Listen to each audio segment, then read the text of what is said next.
Ranga, tell us a bit about this scholarship. Mr. Murthy mentioned the constraints that were there, in terms of giving shares, which is why this had to be structured differently. Right. So he brought up the aspects of the scholarship, 20-year inflation adjusted, which will go to the top ranking student of the first year PG batch, right? That's right. Where everything will be covered from hostel to books and other miscellaneous expenses.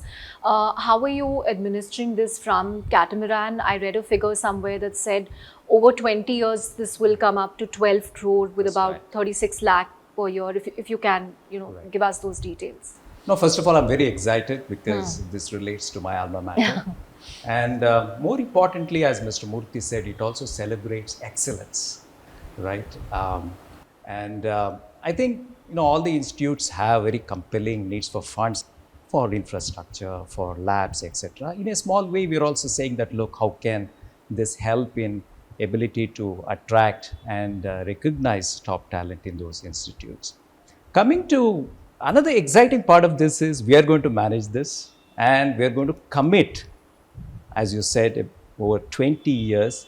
I would call it inflation protected rather than adjusted. So one of the things we did was, look, over the last 20 years, what has been the inflation of the IIM's total fees and expenses for a student? We looked at last 20 years data.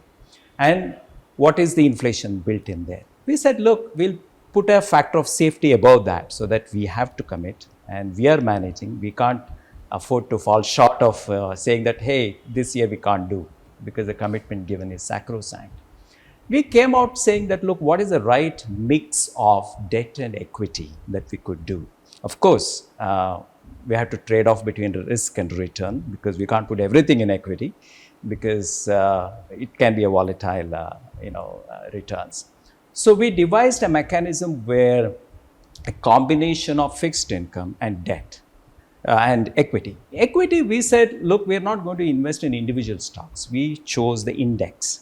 So roughly about 2/3 of debt and 1/3 of index investments, a combination, we worked out, which will yield enough or generate enough income to make sure that over the next 20 years, we do not fall short of our commitment.